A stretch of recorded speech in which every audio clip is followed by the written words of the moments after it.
अखिल भूमंडलीय सर्व शिरोमणि मुनि समाज के संस्थापक आदि मुनीश्वर योगेश्वर सदगुरुदेव शिव मुनि महाराज की जय। उपस्थित मुनि वृंद, साधु सज्जन वृंद, संत वृंद, साधक वृंद, आध्यात्म ज्ञान के जिज्ञासु और प्रेमियों, सभी श्रोता वृंद, आप सभी को मेरा कोटिशः नमन, सप्रेम जय जीव। तो आध्यात्मिक चर्चा चल रही है और हम लोग सदगुरुदेव शिव मुनि महाराज रचित ग्रंथ यजुर्वेद सूक्ष्म के अंतर्गत अध्याय 5 पर चर्चा कर रहे हैं। सदगुरुदेव शिव मुनि महाराज शीर्षक दिए हैं यजुर्वेद में जीवात्मा की महिमा।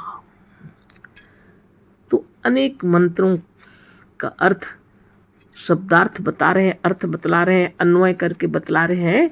तो इसी की चर्चा हो रही थी और आगे हम लोग पढ़ते हैं। सदगुरुदेव उसी प्रसंग में हम लोग को समझाने के लिए बतला रहे हैं कि वेद हम लोगों से क्या कह रहा है। जो रुद्र देवता के बारे बतलाई गई है वो रुद्र कौन है ना और उसी में बातें हो रही थी, उसको ऊपर से थोड़ा पढ़ देते हैं। तो रुलाने वाला ही जो है वह रुद्र है। जो लोग दुष्टों को रुलाने के लिए, दुष्टों को दुख देने के लिए ईश्वर से प्रार्थना किया करते हैं वह व्यर्थ है। ईश्वर के भरोसे दुष्टों को दंड दे लेंगे या मूर्खता है यह।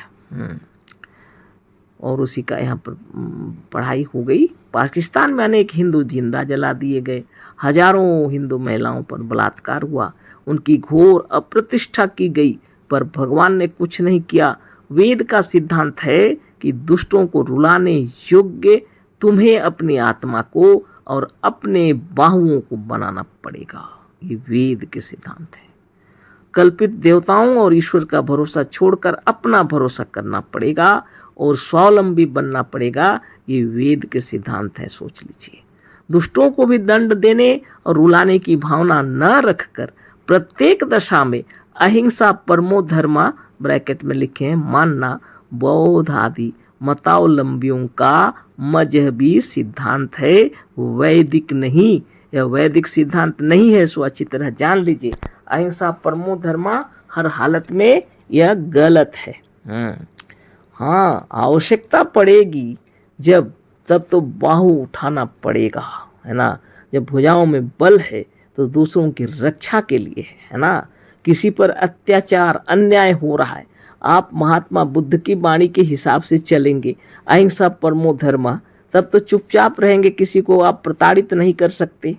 ये बेकार की बातें हैं। सदगुरुदेव कह रहे हैं यह वैदिक ज्ञान नहीं है, यह वैदिक सिद्धांत भी नहीं है। यह मजहबी जो है, मतावलंबी जो है, बौद्ध आदि के मजहबी मतावलंबियों का सिद्धांत है और जिसको चलना है वो चले, है ना। लेकिन योगी लोग ऐसे सिद्धांतों को नहीं मानते हैं और वैदिक ज्ञान भी यह नहीं है, वैदिक सिद्धांत भी यह नहीं है। आवश्यकता पड़े तो दोनों भुजाओं से, बाहुओं से बाण भी चलाया गया है। आपने देखा होगा रामायण महाभारत की रचना क्यों की गई, इन्हीं बातों को समझाने के लिए। आवश्यकता पड़े तो शस्त्र उठाना पड़ता है, आवश्यकता पड़े तो शत्रु का प्रतिकार करना पड़ता है, आवश्यकता पड़े तो अपने बाहुओं को शक्तिशाली बनाना चाहिए, है ना। आगे पढ़ते हैं। एक बात और है, निघंटु में नमः का अर्थ वज्र भी है। वज्र उस शस्त्र का नाम है जो एकाएक विद्युत अग्नि उत्पन्न कर लाखों दुष्ट शत्रुओं पर वज्रपात होने के समान जला दे। ईस वह से मतलब ऐसे ही शस्त्रास्त्रों से के समूह से है जो नोकदार होते हुए महाभयंकर शस्त्र हों। ऐसा होने पर इस मंत्र का अर्थ दूसरा हो जाएगा कि हे रुद्र, है ना, हे ऐसे वीर जो दुष्टों को रुला सकते हैं, ऐसे ब्रैकेट में लिखे हैं ते मन्वये, तुम्हारे क्रोध का, उत्तो ब्रैकेट में लिखे हैं उत्तो ते ईश्वे, और तुम्हारे विशेष भयंकर शस्त्रों का हम मतलब नमः सत्कार और प्रतिष्ठा करते हैं, उसको मान प्रतिष्ठा की दृष्टि से देखते हैं। अतः ते बहुभ्याम नमः, और यह चाहते हैं कि तुम्हारे दोनों भुजाओं के लिए वज्र रूपी अत्यंत भयंकर शस्त्र प्राप्त हो जिसमें तुम दुष्ट शत्रुओं का संहार कर सको। ब्रैकेट में लिखे। आप सोचते होंगे तो ये तो अच्छी बात है, ये तो रुद्र के बारे लिखा हुआ है, भगवान शिव के बारे लिखा हुआ है। लेकिन गुरुदेव क्या कह रहे हैं, यह जीव जो है जीवहीन शरीर के लिए नहीं, रुद्र नाम केवल शरीर का भी नहीं है किंतु शरीरधारी जीवात्मा का है। रुद्र कहने से आप शिव जी बोल करके केवल एक विशेष व्यक्ति का कल्पना करके आप उसको मत सोचिए।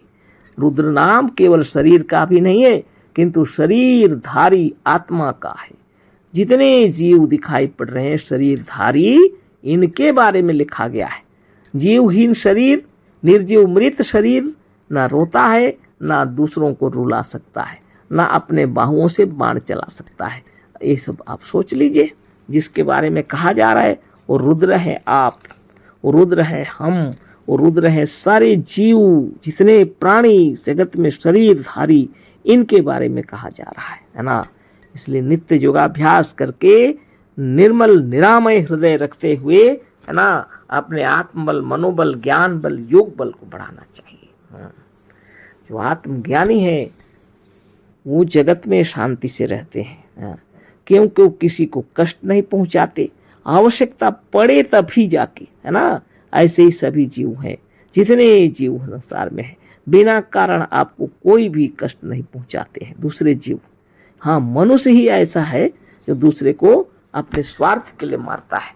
संसार में ऐसे कोई जीव नहीं है जो बिना कारण आपको मार देंगे, है ना। इसलिए अच्छे से जान लीजिए। इसके अंदर हम लोग पढ़ते हैं गुरुदेव क्या बतला रहे हैं, है ना। तो बुद्ध आदि जो उनके जो मतावलंबी हैं, बौद्ध आदि मतावलंबी, है ना, ये जो कहते हैं अहिंसा परम धर्म, ये बेकार है बोल रहे हैं गुरुदेव, क्योंकि यह वैदिक सिद्धांत ही नहीं है। यह मजहबी मतावलंबियों का बौद्धिक सिद्धांत है। ये किसी बुद्ध देवता के मान, बुद्ध भगवान बुद्ध की बातें हैं बोल करके लोग उसके पीछे अपने आप को स्वाहा कर देते हैं। ये गलत बात है। आगे पढ़ते हैं। निघंटू में नमः का अर्थ वज्र भी है, और इसको तो अब पढ़ ही चुके हम लोग।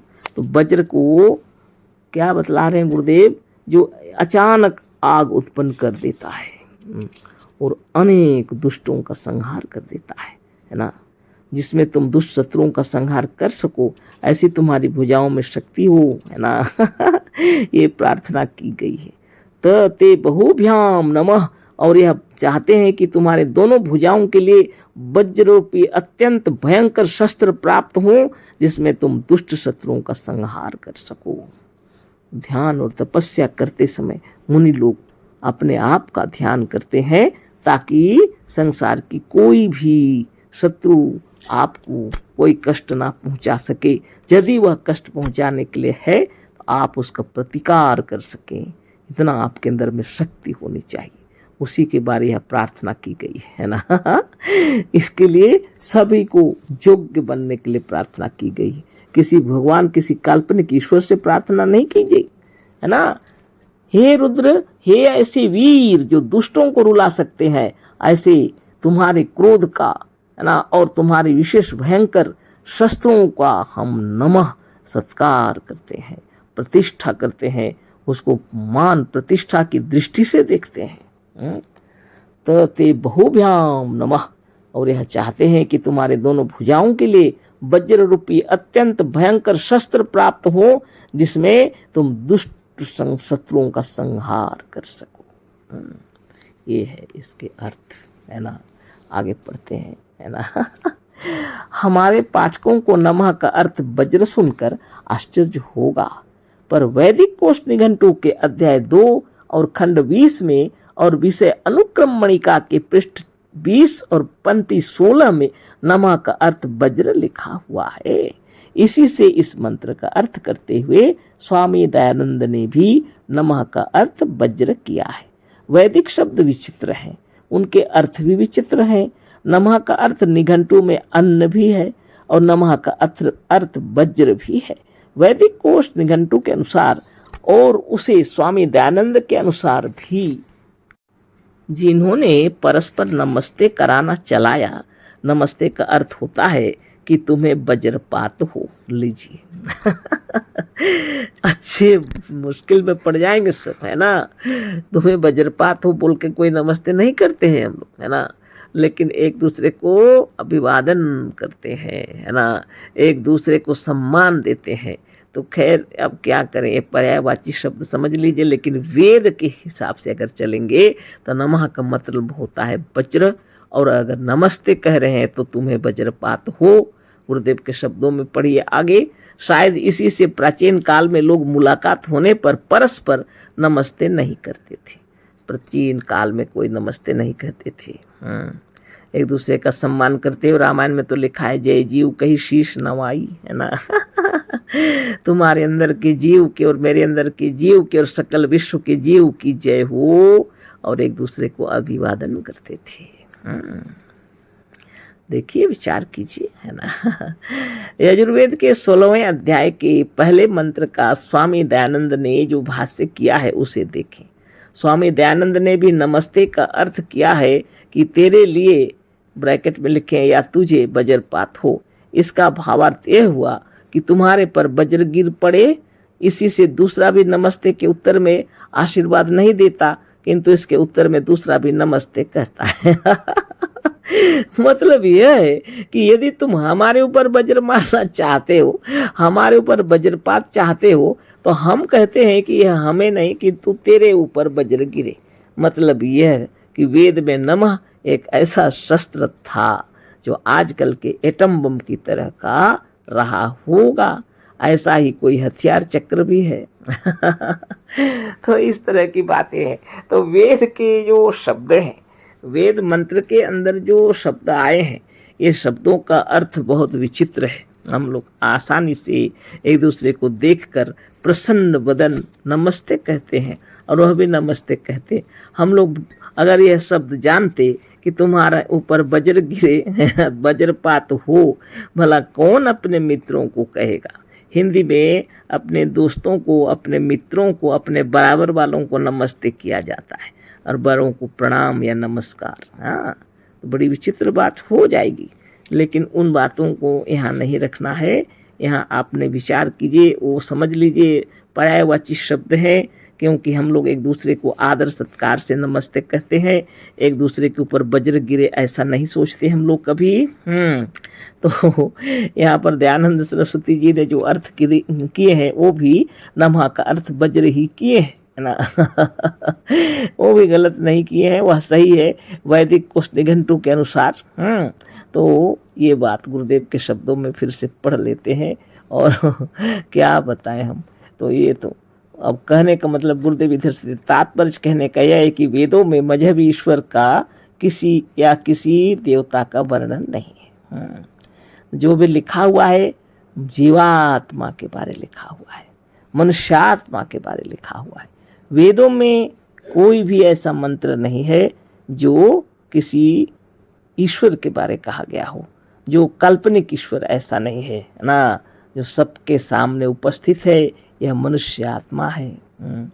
या तो सूर्य चंद्र ये सब जो है वो सब जो सबके सामने है, वो या तो वायु अग्नि जल ये सब के बारे सब तरह से उनको समझाया गया है।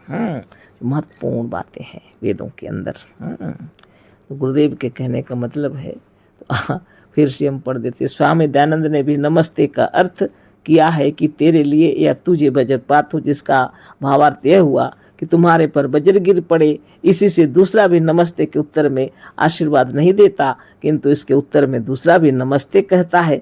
मतलब यह है कि यदि तुम हमारे ऊपर वज्र मारना चाहते हो, हमारे ऊपर वज्रपात चाहते हो, तो हम कहते हैं कि यह हमें नहीं किंतु तेरे ऊपर वज्र गिरे। मतलब यह कि वेद में नमः एक ऐसा शस्त्र था, नमः नाम का एक ऐसा शस्त्र था जो आजकल के एटम बम की तरह का हथियार रहा होगा, गुरुदेव कहे हैं, क्योंकि एक चक्र भी हथियार था। इस तरह से जैसे बातें हो गई।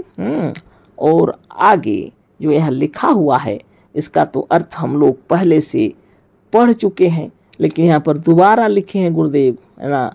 अध्याय 40वें मंत्र का 12वां मंत्र, है ना, और इस पर तो हम लोग विचार कर चुके हैं, लेकिन इसको अन्वय करके पदच्छेद करके शब्दार्थ बता के हम लोग को अध्याय 4 में सदगुरुदेव बतला चुके हैं, है ना।